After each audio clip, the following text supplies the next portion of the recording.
আসসালামু আলাইকুম viewers, Sabinus কিচেনে তোমাদের স্বাগত জানাই।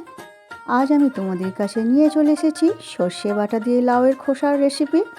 আশা করছি তোমাদের খুবই ভালো লাগবে। Let's go. Oh my God. Aha. Yes.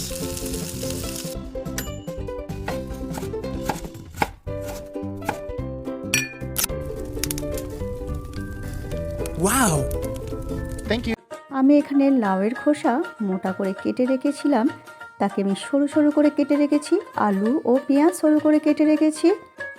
কড়াইতে সর্ষের তেল দিয়ে দেব। এদিকে আমি একটা মশলা করে নিচ্ছি।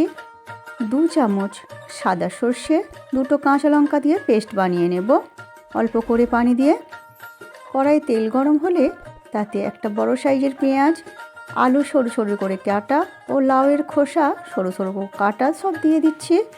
ভালো করে নেড়ে দেব। পরিমাণ মতো লবণ দিয়ে দিলাম, 1/2 চামচ লঙ্কা গুঁড়ো, 1/2 চামচ হলুদ গুঁড়ো, আর এখানে দিয়ে দিচ্ছি 2 চামচ ধনে গুঁড়ো।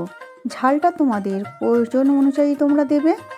আমি এখানে বেশি পরিমাণে লাউয়ের খোসা দিয়েছি, তাই আমি 2 চামচ ধনে গুঁড়ো দিলাম, আর সর্ষে ও কাঁচা লঙ্কার পেস্ট দিয়ে দিলাম। সব কিছু দিয়ে আমি ভালো করে কিছুক্ষণ কষিয়ে নেব। আমার রেসিপিটি তোমাদের এই পর্যন্ত পছন্দ হলে একটা লাইক করে দিও। পরবর্তী রেসিপি কী পেতে চাও সেটাও কমেন্ট করে জানিও। ভালো করে কষানো হয়ে গেলে আমি অল্প করে পানি দিয়ে দেব। দিয়ে ভালো করে নেড়ে দিয়ে ঢেকে মিডিয়াম আঁচে হতে দেব। কিছুক্ষণ পর ঢাকনা খুলে আমি নেড়ে দেব। দিয়ে আমি আলু কিছুটা গলিয়ে দেব। এরপর আমি ঝোল শুকিয়ে নিয়ে নামিয়ে নেব।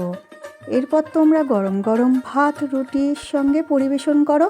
আমার রেসিপিটি তোমাদের কেমন লাগলো কমেন্ট করে জানিও। ভালো লাগলে বন্ধুবান্ধবের মাঝেও শেয়ার করে দিও। আমার রেসিপিটি ফেসবুক থেকে দেখলে ফলো করে দিও। ইউটিউব থেকে দেখলে সাবস্ক্রাইব করে পাশে থেকো। আমার রেসিপিটি শেষ পর্যন্ত দেখার জন্য তোমাদের অনেক অনেক ধন্যবাদ রইল।